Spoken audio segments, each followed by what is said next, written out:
गुलामगिरीत राहून मनाने गुलाम बनलेल्या महाराष्ट्राला त्यांनी जागृत केले.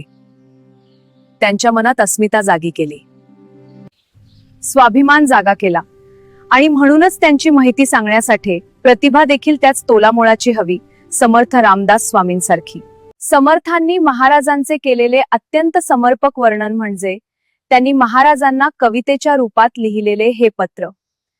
जाणता राजा, निश्चयाचा महामेरू, बहुत जनांचे आधारू, अखंड स्थितीचा निर्धारू, श्रीमंत योगी, परोपकाराची राशी, उदंड घडती जयासी, तयाचे गुणमहत्वासी, तुलना कैची. यशवंत कीर्तिवंत, सामर्थ्यवंत वरदवंत, नीतिवंत पुण्यवंत, जाणता राजा, आचारशीळ विचारशीळ, दानशीळ धर्मशीळ, सर्वज्ञपणे सुशीळ, सकळांथाई.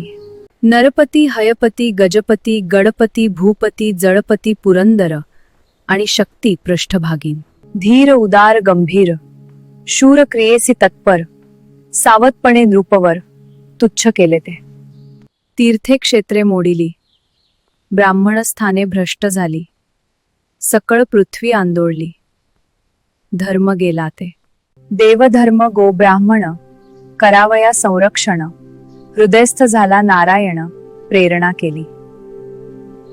उदंड पंडित पुराणिक, कवीश्वर याज्ञिक वैदिक, धूर्त तार्किक सभानायक, तुमच्या थाई.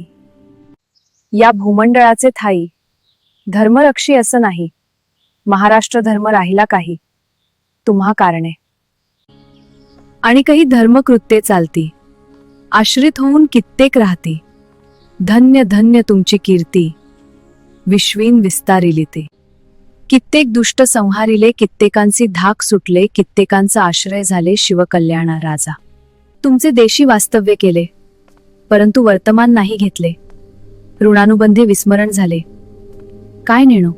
सर्वज्ञ मंडळी धर्ममूर्ती, सांगणे काय तुम्हा प्रती, धर्म संस्थापनेची कीर्ती सांभाळली पाहिजे. उदंड राजकारण तटले, त्याने चित्त विभागले, प्रसंग नसता लिहिले, क्षमा केली पाहिजे. छत्रपती शिवाजी महाराज की जय. जय भवानी, जय शिवाजी.